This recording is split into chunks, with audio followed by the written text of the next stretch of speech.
Hey, what's up guys? Welcome back to the channel and welcome to another episode of Gear and Beer, where we talk about adventure, motorcycle, and camping gear, all while enjoying a beer together. In today's episode, we're talking about the Garmin 66i. It's their newest version of the inReach. It's got maps, it's got communication, and I'm gonna show you how this little device here can keep you connected while you're out on your next adventure. Stay tuned.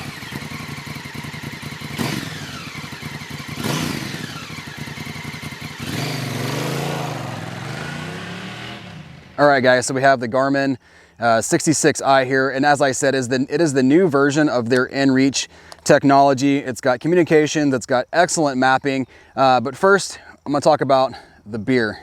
Today's beer is simple. It is from Ballast Point Brewery out of San Diego, California. It is a lager and it's only 99 calories. You know, it's summer, we're trying to watch our figures, right? This is basically a glorified light beer. So I've had a couple of these already, not today, but in the last couple of days.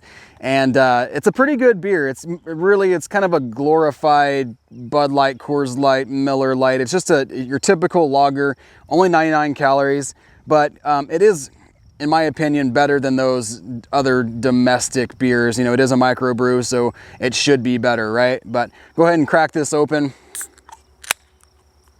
Little foamy from riding in the bike. Yeah, it's just super refreshing.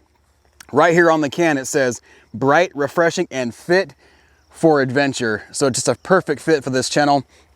And again, it's just a light, kind of an all-day beer, right? You're not gonna have one of these and then just feel blah or, you know, just heavy afterwards.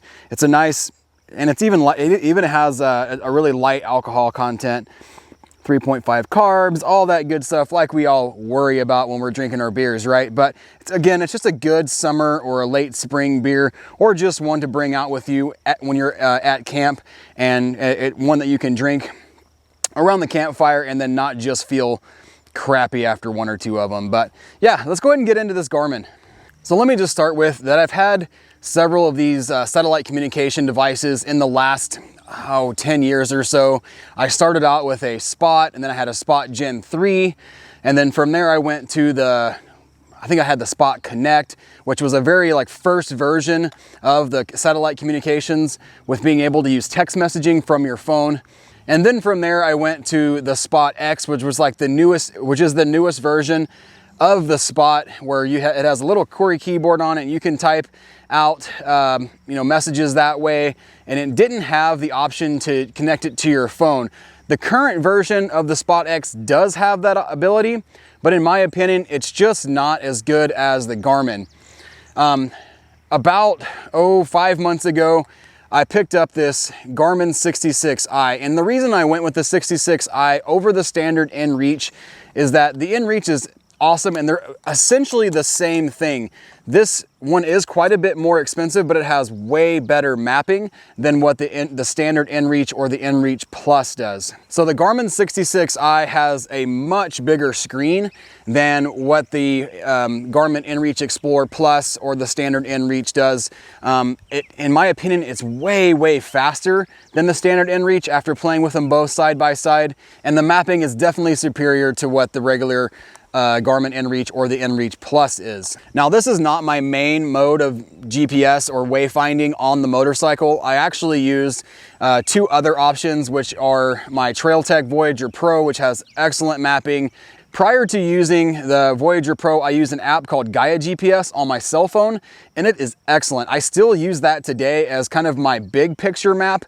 I'll be running the Voyager Pro as my main form of wayfinding, and then I use the Gaia GPS as the big picture, where I can see a larger area, so it's a zoomed out version of where we are on the map. I will do another video on this versus those other two forms of GPS in the future. I get a lot of questions. I've had a lot of questions about what apps I use and all that stuff, so I will definitely do a video on that soon, kind of comparing the two or the three and showing you the differences in all three of those. The Garmin 66i, let's go ahead and get into that. The Garmin 66 series is Garmin's best handheld GPS. Now, the main reason I went with the 66i over the inReach was, again, the mapping Now, I say that because I also do a lot of hiking, mountain biking, and stuff like that. And I will be using this as the standalone GPS during those other activities. So it's nice to be able to use it for multiple activities. Now you can see here the map. It's very detailed, and it comes preloaded with all US maps or North America maps. If you buy the North America version, if you buy the European version, then it also comes with preloaded maps there as well. I know you can't see very well on this right now, but I'll do my best here to kind of show you what some of the features are. The inReach button, the SOS here, is protected by this little cover, and it is very easy to get to. You just move this cover out the way, smash that button, and the cavalry will come. When you go into your menu, you have your dashboard, your main menu here, and it's got things like your setup, tracking, SOS. You can send two-way messages. You have your inReach utilities, just a ton of different features. I'm not gonna go into them all now, but you also have a bird's eye view, which is a satellite view of your current area. You can get active weather, current weather that's going on in your area. Now, getting into some of the inReach features, like all other inReaches, there is a service plan depending on how many text messages you want to send and all that. There is an unlimited plan for, I think, about $50 a month. And the cool thing about this is if you know you're not going to be doing any activities, you can actually turn it off to where you're not paying it every single month. Or you can pay just like the minimum service to keep it going, just to have in your vehicle as kind of an emergency. But if you're going to be going on a trip like I am next month in July, and I'm going to be using this a lot, you can go with the unlimited plan, pay that $50 for that 1 month, and then when August rolls around, when I'm done with it, I can go back down to the lower plan, and there's no additional charge for that, which I think is really cool. Again, as I said, there's a portion on here for active weather. You can either do it through Wi-Fi, Bluetooth, or you can use it through the messaging, and they can send you a message of your weather for the your current location. Another really cool feature, as I mentioned a minute ago. Any option that you would have on any other Garmin GPS, totally available on here, just like if you were doing like the sight and goes, or if you were doing points of interest, you could have points of interest be on there. It's got other simple things like an altimeter, trip computer, compass. You can go straight into your messages, and there's all the messages here that I've sent in the last few trips, which is really neat. But let me show you the app version of this as well. So on my phone here, I've got the Garmin Connect app and the Explore app. The Explore app is the main app you use with the GPS. And when you go into the app here, you have things like weather, tracking, SOS, everything that you could use on the Garmin, you can use on here. Going into the dashboard down here at the bottom, you have your messages. Now, my absolute favorite thing about the connectivity from your phone to your Garmin is that when you send a message on your Garmin, and let me just see if I can just show you this really quick. Let me go to just a new message. I'll go to type. You basically have the old school cell phone style keyboard where you have to kind of go over and one letter at a time. And it does do a pretty good job of guessing what word you're trying to type. So it makes it a little bit quicker, but it takes a really long time. Now you do have two options of quick text where you can have predetermined quick text that you can send out, like, hey, I made it, or I'll be home soon. Certain ones like that you can just do automatically without typing in specific messages or customizable messages. But if you want to send out a customized message, then you have to do it either on here with the letter by letter, or my favorite thing is that you can go into the phone and it gives you the interface just like you would on your iPhone or Android phone. So you can go here and click on your to and type in. It loads all of your contacts, so you could pick a contact. We will just pick my wife, and then you literally just type in, hey, how's it going? And you could hit send.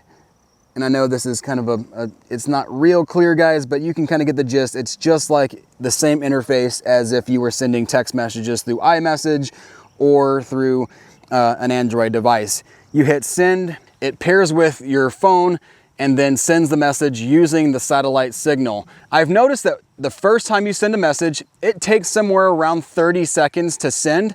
But once you've kind of activated that message stream, messages to and from are very fast, way faster than what I noticed with the STEGPegz.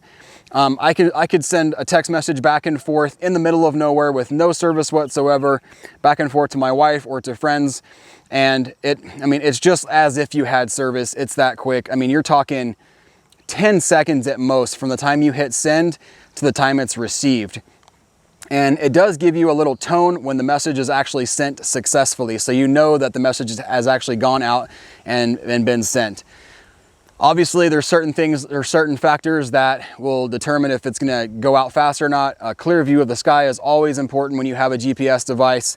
And then just, you know, if you're down in a canyon or anything else like that, that's gonna really determine how fast messages go out. But I have noticed in my experience over using this for the last few months that once you establish that initial connection, messaging back and forth is very fast. So kind of let's go back to talking about messages here. Customizable messages, depending on what your plan is. If you're not on the unlimited plan, you have a certain amount of customizable messages that you can send out each month. Now that's just standard text messages that you would send out that are not predetermined. Now, Garmin does allow you to have your quick text or your predetermined messages at no charge. And I think you get somewhere around 5 or 10 of those that you can send out for free and as many times as you want, whether you determine what that message may be, like, hey, I'm on my way, or whatever you can determine that message to be. You can set that up in your account. And I think that's really cool because I do notice that I send a lot of the same messages over and over again throughout a trip. So it's nice to have that ability to just send that and not have it count towards my lump of messages that I have each month. Click in the Explorer app, you can basically see everything that you've got that you would see map-wise on the Garmin itself. One thing cool is since these do Bluetooth together, whenever you get notifications on your phone, you also get notifications on your Garmin telling you what the notification is. For instance, if you have an Instagram notification, it'll tell you on there what the notification is on your Garmin, which isn't that big of a deal, but I just think it's kind of a neat feature. But as far as the mapping goes, anything that you put on here automatically syncs to your phone and vice versa, to where you could have this mounted to your bike, or you can have it mounted or in a backpack or something like that, and you could use just your phone if you wanted to, or vice versa. You could have your phone in there and still get notifications on your Garmin. Okay, so some of the pros and cons with this. Pros, you know, I love the mapping on it. It's really, really good for what I do with hiking and biking and stuff like that. For motorcycling, in my opinion, the screen is just a little bit small, and you can see that the glare issue we're having here with the camera, it does get a bit of a glare. Now I do have a screen protector on here, and part of that glare is from the screen protector, so it wouldn't probably be as bad if I didn't have that glass screen protector on there. But you got to protect your device, so maybe there are other screen protectors out there that don't have the glare as bad, but this is the one I have, and this is kind of the con that I've noticed with this one. Other pros, the text messaging, I absolutely love that, to be able to check in, because so many times, I mean, I went on a week-long trip last month, and throughout that entire week, I only had service when I got close to highways or the small towns that I went through to get fuel. But every single night, I didn't have service at camp, so it was just nice to let your loved ones know that you made it okay and you're done for the night. That way, people can rest easy knowing that you're not still out in the woods or you're stuck or whatever else, So the interface back and forth between the two, the Bluetooth capability with the phone and the Garmin are awesome. Again, and the amount or the speed at which it sends the text messages is great, because my STEGPegz, it would take 15 to 20 minutes sometimes. It wasn't like that all the time, but it seemed like the time that you needed to get a message out, a text message out, was when it took the longest, and it just seemed to be like the worst case scenario. But so far with the Garmin 66i, I have not noticed that at all. It's been very quick every single time. And I've also noticed that since it uses a different satellite system, it's got way more satellites, so that I think that's just why it sends out so much faster. I almost always have a really good signal, even under tree cover and stuff like that. So other than the mapping and the text messages, I like the fact that you can get weather on this, because again, not knowing certain parts of the state whenever you're traveling, not knowing exactly where you are as far as being able to look at, or if you don't have any service, to look and see what the weather is going to be like overnight, this device can tell you what the weather is going to be. That way you know how cold it's going to be that night, certain things like that. Just little useful things that are in this device that you wouldn't normally think about until you have the capability of being able to use it. Now, the only con that I can think of with the Garmin 66i is the battery life. It's not awful, but they say that you're supposed to get, I think, 24 hours of continuous service out of it. I'll look that up and leave it in the comments below or somewhere right here on the screen. But I've noticed that I pretty much, if I have it running all day tracking and sending messages, that I pretty much need to charge it at camp that night, so it will last me all day the next day. If I don't do that, then I'll have to plug it in while I'm riding, and it just it becomes kind of cumbersome. So really about 12 to 14 hours of continuous use is about as good as I've gotten. Now, some of the other little features on here that are kind of neat and useful, just as kind of a bonus here to throw out. You can always, it's got its stopwatch, it has a flashlight on it, calculator, it's got the sunrise, the moonrise. You can take photos with your phone and send them to here and put them on the map. That way, say a year or so from now, you can see what the point of interest that you marked was and have a photo there to kind of describe what that point of interest was. I think is really neat. The calendar, just little things like that is just really cool.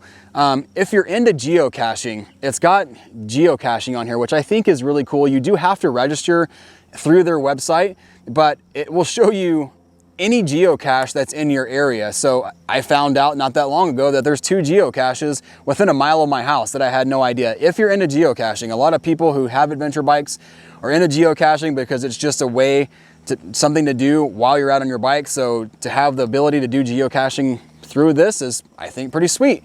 So just a little tidbit there, another little bonus. And then some little things in the setup. You can set up your ringtones and things like that. You do get your own phone number with this. So it's an actual standard 10-digit phone number that you get when you send messages back and forth. So then that person can then save that phone number into their contacts as, you know, Kyle's GPS. And whenever you're out on a trip, they can text you, and it's just like an additional satellite phone or anything like that. Now, lastly, one of my favorite things about this device is that when you do send a text message, you have the opportunity to tag your location. So it sends a link with your message, and it will show the person that you send the message to an exact Google Earth location of where you are. So that's pretty neat. So in the event that there was a non-emergency, but you needed help, maybe you broke down in the middle of the woods and you needed somebody to, you know, grab a truck and come bring it to you to help you get your bike out, which wouldn't happen with the Honda. But, you know, if you had another bike that did break down, you have the ability to send that location of where you are, and they can come find you so you can get out of the woods and head home.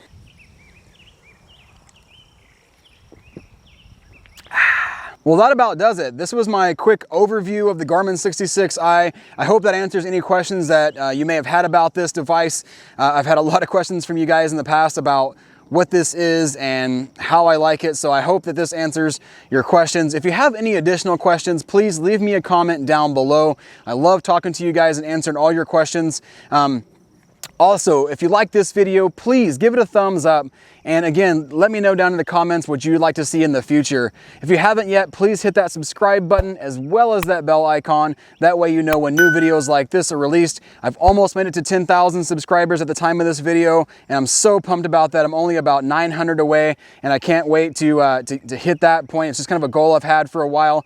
And I will be doing a giveaway, so make sure and check out Instagram and the Facebook to make sure that you are able to enter in on that 10,000 subscriber giveaway that I'll be doing. Anyway, guys, thank you so much for watching. We'll see you next time.